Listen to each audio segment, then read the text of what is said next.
여러분 안녕하십시오. 이신근입니다. 이신근의 책 읽기. 오늘은 세 번째 책으로서 거짓의 사람들을 소개해 드리겠습니다. 저는 1996년도에 두란노에서 펴낸 M. 스코트 팩의 이 거짓의 사람들 이 책을 읽었는데요. 그 당시 이 책은 398쪽이었다면 2014년도에 나온 이 개정판은 약 500쪽에 이르는 두꺼운 책이고요. 2014년 그때만 해도 이 책은 2003년도에 초판을 발행했고 2014년에 개정 27세를 발행할 만큼 이 책은 아주 독자들의 뜨거운 사랑을 받았던 것 같습니다. 심리학자들, 상담학자들에게는 이 책이 필독서였던 것 같고요. 저는 뭐 상담, 심리 이쪽을 전공하거나 여기에 관심을 둔 사람은 아니지만 오래전에 이 책을 알게 되고 읽게 되었습니다. 일단 제목이 눈에 유난히 띄었죠. 거짓의 사람들. 저도 자라오면서 저도 뭐 알게 모르게 거짓말을 많이 하고 있지만 솔직히 거짓말을 전혀 안 한다. 이게 가장 큰 거짓말일 거예요. 가장 큰 거짓말이니까 저도 뭐 거짓말 합니다. 그러나 주위의 사람들이 너무 자주 거짓말 하는 것을 보고 참 안타까워했습니다. 특히 믿는 그리스도인들, 또 그 중에 지도자급에 속하는 분들, 제가 속했던 교수 사회나 목사님들, 또 목사님들 중에서도 높으신 분들, 아니 뭐 지도자적인 위치에 있는 그런 분들도 아주 능청스럽게 뻔뻔하게 거짓말을 하는 것을 자주 보고, 왜 사람들이 저렇게 거짓말을 자주 할까? 기독교인이라면 진실하고 정직해야 할 텐데 그런 고민을 하다가 우연히 이 책을 보았습니다. 솔직히 오늘날 거짓과 진리의 문제는 참 큰 우리의 화두가 되었습니다. 오늘날 가짜 뉴스가요 곳곳마다 행행하면서 정말 우리를 힘들게 하고 있습니다. 이것은 그 세상 지식만이 아니라 기독교 지식 안에서도 마찬가지입니다. 옛날에는 정보 사회가 오면서 정보가 너무 많아지면서 점점점 넘쳐나면서 유익하고 쓸모있는 정보와 쓸모없는 쓰레기 정보를 가려내는 일에 저희들이 골몰했다면, 지금은 오히려 그보다 더 시급한 것은 이게 진짜 정보냐, 올바른 지식이냐를 판가름하는데 우리의 정력과 시간을 매우 할애해야 할 만큼 이제는 가짜, 진짜를 가려내는 것이 힘들게 되었는데, 그만큼 정보 매체가 더 많아지고 발전할수록 가짜도 거짓말도 더 늘어난다는 것을 반증하는 것이 아니겠습니까? 아니, 제가 유럽에서 유학하는 동안에 유럽 사람들은 확실히 동양 사람에 비하여 정직한 편인 것 같아요. 독일 사람들은 흔히 정직하다, 근면하다, 전략을 잘한다고 알려져 있고 실제로 그렇더라고요. 물론 요즘에 독일 사람들도 차를 우리나라에 수출하는 과정에서 여러 가지 부정직한 일을 행하는 것을 볼 때 세상에 완전히 정직한 사람은 없죠. 그런 것을 깨닫게 되었는데, 동양 사람들 중에서 특히 중국 사람들이 거짓말을 잘하는 것 같아요. 짝퉁, 거짓 제품, 거짓말이 얼마나 중국에서 판을 칩니까? 음식까지도, 약까지도 잘못 속이고 잘못된 것을 만들어 사람들에게 큰 손상과 치명적인 손해를 끼치는데요. 이해하려고 노력하자면 중국이라는 워낙 큰 땅에서 수많은 나라들이 일어나고 망하고 서로 싸우는 과정에서 사기, 거짓 전략이 생존 전략이 아주 탁월한 하나의 전략으로 여겨졌고, 그것이 습성화되어서 중국 사람들의 거짓말하는 습성에 큰 영향을 미치지 않았나. 저 나름대로 정확한 건 아닙니다만 그렇게 판단해 봅니다. 일본과 우리 사이에서 누가 더 거짓말을 많이 할까요? 뭐 팔이 안으로 굽어서가 아니라 솔직히 일본 사람들이 훨씬 더 거짓말을 많이 하죠.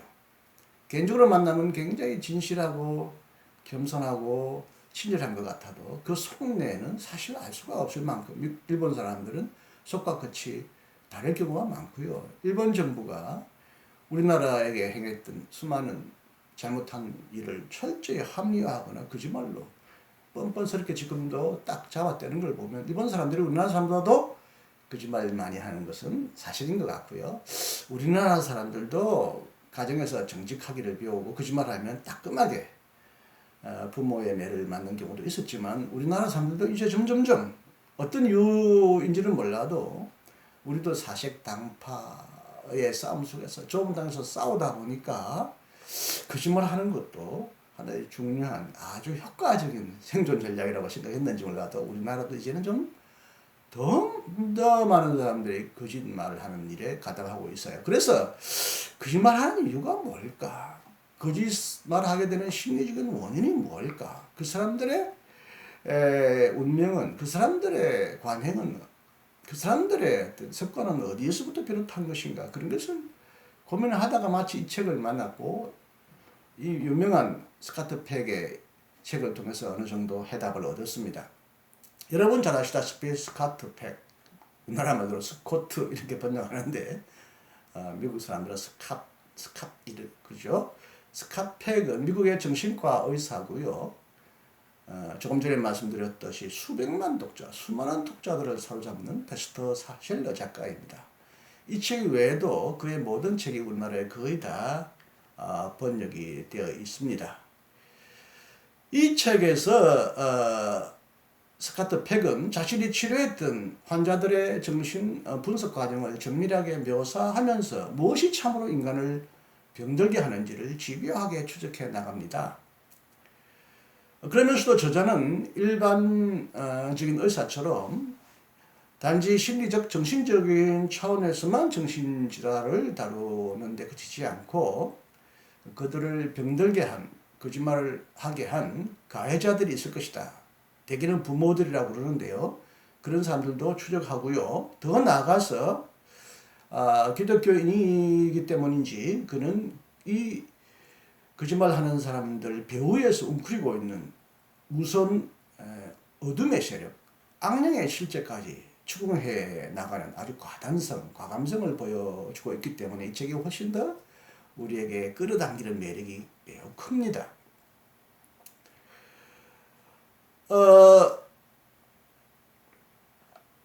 이 책의 요지는요, 정신질환의 근원적인 뿌리가 가해자와 또 피해자의 거짓에 있다는 점을 지적하는 점에 있습니다. 제가 말씀드렸듯이 동서양을 비롯하여 기독교인이든 비기독교인이든 사람이라면 누구나 다 죄를 짓고 있고 죄를 지을 수 있고 또 거짓말도 그래서 잘 할 수 있습니다. 그러나 스카트 팩에 따르면 거짓과 질병을 한사코 인정하기를 거부하는 사람, 거짓말을 했다, 내가 거짓 행동을 했다, 이 거짓을 끝까지 거부하는 사람이야말로 이 책의 제목 그대로 거짓의 사람들이라는 것이죠. 스카트 팩은 이 사람들을 악한 사람이라고 부릅니다. 이런 사람은 도무지 치유될 수가 없고 기독교적인 관점에서 보면 구원받을 수도 없다고 합니다. 왜냐하면 거짓은 사람을 혼동에 빠뜨리고 혼돈시키기 때문입니다. 이들은 자기 기만, 거짓을 쌓아 올릴 뿐만 아니라 다른 사람들도 철저히 속이는 그런 사람들입니다. 그들은 누구보다도 가장 겁이 많은 사람들이라고 합니다. 그런 의미에서 거짓말하는 사람들도 측은하고 어떻게 보면 피해자의 측면에서 이해하다 보면 좀 불쌍하다는 생각도 할 수 있겠죠. 스카트 팩에 따르면 그런 사람들은 자기 모습이 빛 가운데 드러나는 것을 끊임없이 회피하면서 자신의 목소리를, 내면의 목소리를 듣기를 거부한답니다. 그들은 더 이상 지옥에 갈 필요가 없고 지옥에 보낼 필요가 없다는 것입니다. 왜냐하면 그들은 이미 지옥 속에 들어가 있기 때문입니다. 악한 사람들의 특징은 그들의 죄 자체에 있기보다는 그들의 죄의 난해성, 완고성, 경직성에 있다고 스카트 팩은 이 책에서 말합니다. 악한 사람들의 행동에 있는 지배적인 특징은 남에게 죄를 덮어씌우는 책임 전가 행위에 있다고 말합니다. 책임 전가 행위의 뿌리와 핵심적인 죄는 자신의 죄를 미워할 줄 모르고 자신을 거스러 자신에 대하여 노할 수 있는 능력이 없다는 것입니다. 그래서 스코트 팩은 이런 말을 합니다. 자신을 거스르는 수고를 묵묵히 감내하는 자만이 예수님이 기쁘게 거하시는 처소, 자리가 될 수 있다라는 이 성녀 테레사의 말을 인용합니다. 하지만 악한 사람들은 자기가 완전하다고 생각한답니다. 그러므로 문제는 양심의 결손이 아니라 거짓말 여부가 아니라 양심을 공정하게 정직하게 다루기를 거부하는 태도라는 것입니다. 악한 사람들이 잘 사용하는 위장술은요, 정오를 덮어버리고 미소를 짓고 부드러운 매너, 태도 뒤에 분노의 마음을 숨기고 있고요. 불끈 주먹을 부드러운 비단 장갑에 감추고 있다는 것입니다. 일종의 위장이죠. 미소와 부드러운 매너와 부드러운 장갑 뒤에 정오와 분노와 어떤 폭력을 숨기고 있다는 것입니다. 그런데 이 책을 읽다가 참 충격을 받았습니다. 뭐냐면 스코트 팩의 주장에 따르면 악한 사람들의 주된 동기가 위장술, 기만, 위장이기 때문에 그들이 가장 흔히 자주 발견되는 장소가 어디냐? 국회냐, 정치 세계냐, 시장이냐? 아니라 바로 교회라는 것입니다. 이것은 사실 마틴 부부가 썼던 말을 스코트 팩이 인용하고 있는데요. 가장 위장하기 좋고, 그래서 위장을 가장 잘 하고 있는 장소가 바로 교회라고 합니다. 진실하고 성실하고 거룩한 사람들이 모이는 교회 안에 오히려 훨씬 더 거짓말을 잘하는, 위장을 잘하는 능나는 거짓의 사람들이 들어가 있고 숨겨 있고 또 그 속에서 교묘하게 교회를 이용하여 자기의 악한 욕망을 추구한다는 것이죠. 악한 사람들은 종교가 보장하는 위장과 은폐를 찾아서 그 경건 속으로 숨어 들어가려는 성향이 있다고 합니다. 이해가 됩니다. 보석과 기중품, 가장 귀한 것이 모조품, 가짜가 많지 않아요. 가장 인간을 고귀하게 하고 거룩하게 하고 아름답게 하는 종교, 그리고 그 종교적인 인간, 종교인들, 그리고 지도자들 가운데서 가짜가 많을 수밖에 없다는 것은 어느 정도 이해가 됩니다. 그래서 예수님은 청년의 세리보다 거룩하다고 자부하고 자랑하던 바리새인들을 더 격렬하게 비판하고 통박하였던 것이 아니겠습니까? 이 세상의 악은 영적인 특권층에 의해 저질러진다는 이 저자의 말에 상당히 수긍이 갑니다. 이 세상에 거대한 악을 저질렀던 사람들은 평범한 소민이나 나약한 인간이기보다는 특권층, 특히 영적인 특권층이라는 것입니다. 소름 끼칩니다. 정말 저도 큰 경고의 목소리를 여기서 듣습니다. 악의 사람들, 거짓의 사람들은 자기 도취적인 성향이 강하다고 합니다. 그래서 그들은 자기 길밖에 갈 줄을 모르며 다른 사람들을 지배하는 엄청난 힘을 지니고 있다고 말합니다.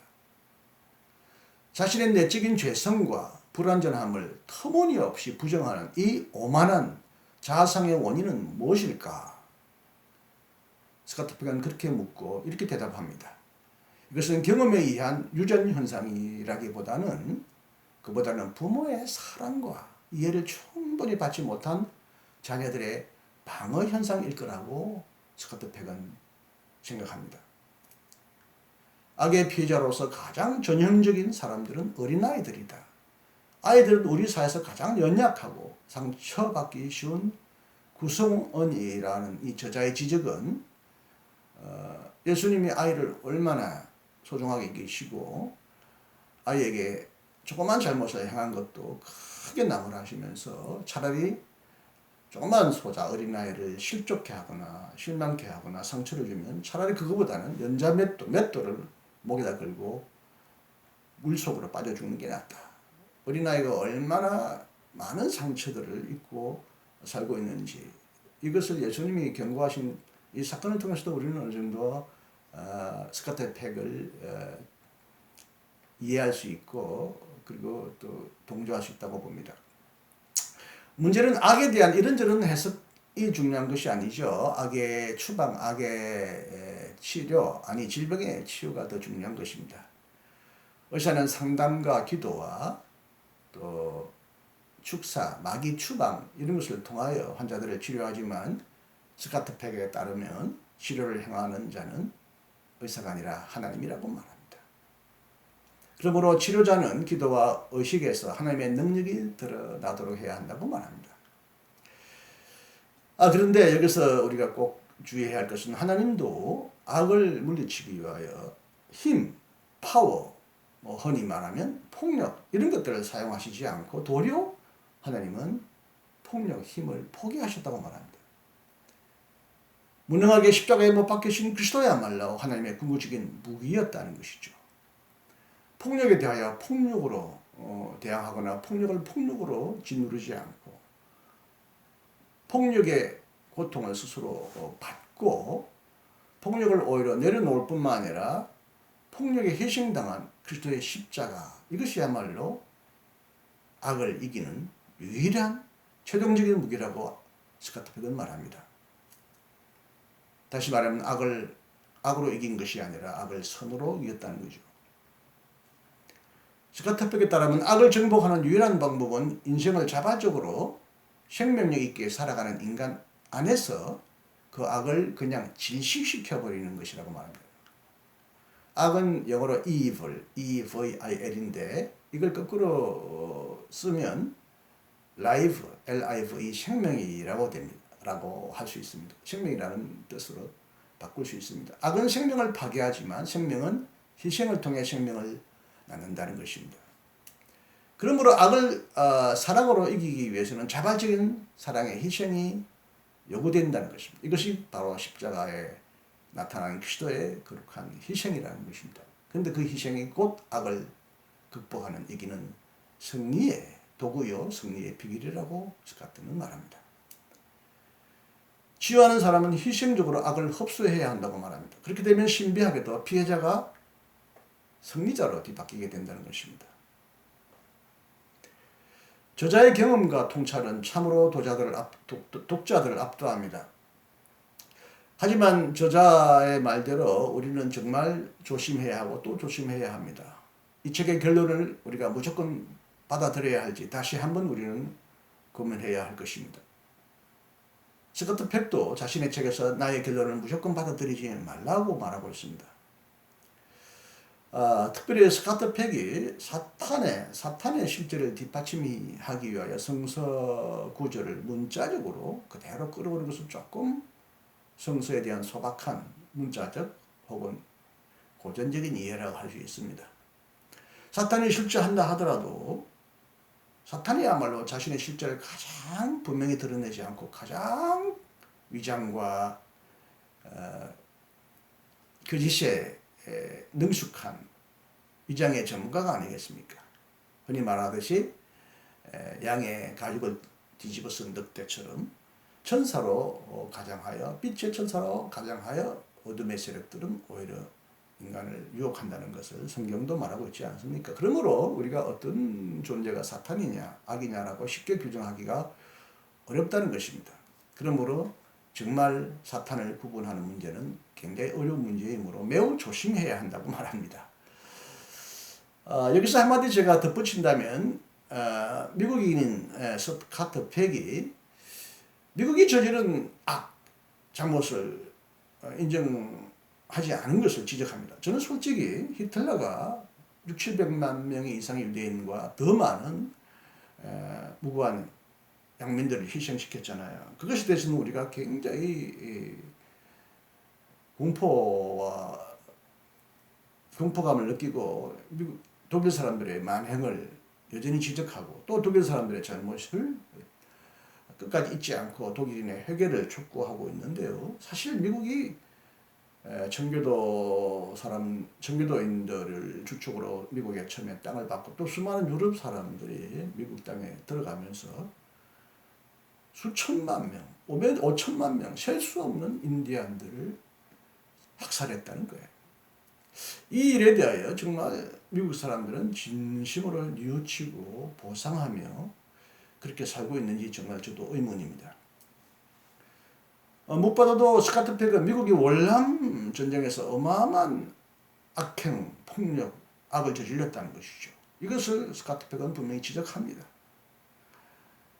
미국이 월남 전쟁에 뛰어든 것은 러시아나 중국과 같은 어떤 공산국가를 남침하지 않도록 저지하기 위한 전략에서 뛰어들었다 손 치더라도 뛰어들기 전에 그 이유를 찾기 위하여 통킹만이라고 하는 통킹만 배 폭격 사건을